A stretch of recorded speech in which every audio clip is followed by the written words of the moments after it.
नमस्कार, आप देख रहे हैं दिल्ली ग्लो न्यूज। आपके साथ मैं हूं कल्याणी। शुरुआत करते हैं आज की खास खबरों से।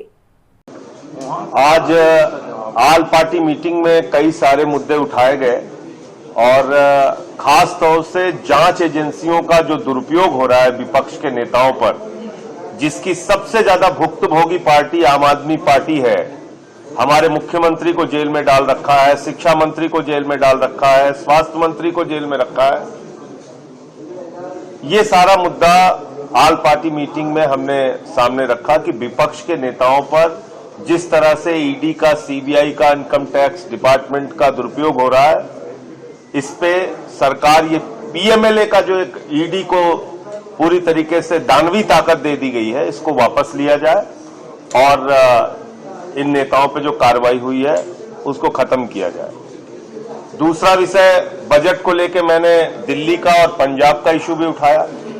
देखिए, बजट अभी आने वाला है, लेकिन पहले ही मैं बजट लीक कर सकता हूं और दिल्ली के मामले में तो मैं लीक कर सकता हूं। 325 करोड़ से ज्यादा हम लोगों को नहीं मिलेगा।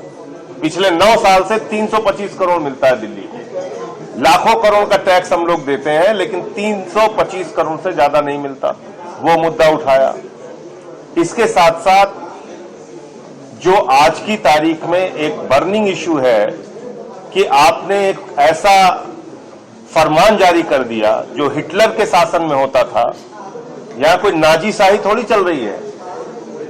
हिंदुस्तान में लोकशाही है, लोकतंत्र है। आपने आदेश जारी कर दिया, नेम प्लेट लगाना होगा।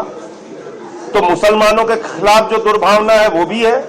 इसके साथ साथ दलितों, पिछड़ों, आदिवासियों, इन सब की भी जो दुकानें हैं वहां से भी उनका भी धंधा बंद करने की कोशिश है। कोई वाल्मीकि ढाबा लिख लेगा, कोई जाटो ढाबा लिख लेगा, उसके यहां से कोई खरीदारी नहीं करेंगे, क्योंकि ये तो भेदभाव को मानने वाले लोग हैं।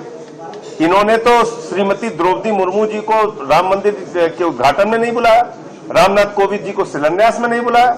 ये तो वो पार्टी है। तो इसलिए ये जो फैसला है ये दलितों, पिछड़ों, अल्पसंख्यकों के खिलाफ है, आदिवासियों के खिलाफ है। दुर्भावना की राजनीति को खुलेआम और संविधान के खिलाफ है। बढ़ावा दिया जा रहा है। जो ये कहा जा रहा है कि भाई कांवड़ यात्रा से गुजरने की तरफ आपको नेम प्लेट लगाना पड़ेगा। हिंदुस्तान का इतिहास ही नहीं पता इन लोगों को। जय श्री राम के झंडे बनाने वाले मुसलमान, देवी देवताओं के वस्त्र बनाने वाले मुसलमान, अमरनाथ और वैष्णो देवी की यात्रा में सहयोग करने वाले मुसलमान। तो आपको कुछ पता ही नहीं है, आप ऐसे ही देश को तार तार करने पे लगे हुए हैं। तो ये सारे मुद्दे उठाए गए हैं और जो छोटी पार्टियां हैं उनके लिए भी मांग की गई है कि भाई कम से कम उनके मेंबर को 7 मिनट, 5 मिनट इतना समय जरूर बोलने के लिए दिया जाए। 0 आवर जो हम लोग उठाते हैं उस पर कार्रवाई हो। ये सारे विषय उठाए। डिप्टी स्पीकर को लेके आदरणीय रामगोपाल जी ने मुद्दा उठाया कि भाई डिप्टी स्पीकर हमेशा विपक्ष का रहा है, तो विपक्ष का ही डिप्टी स्पीकर होना चाहिए।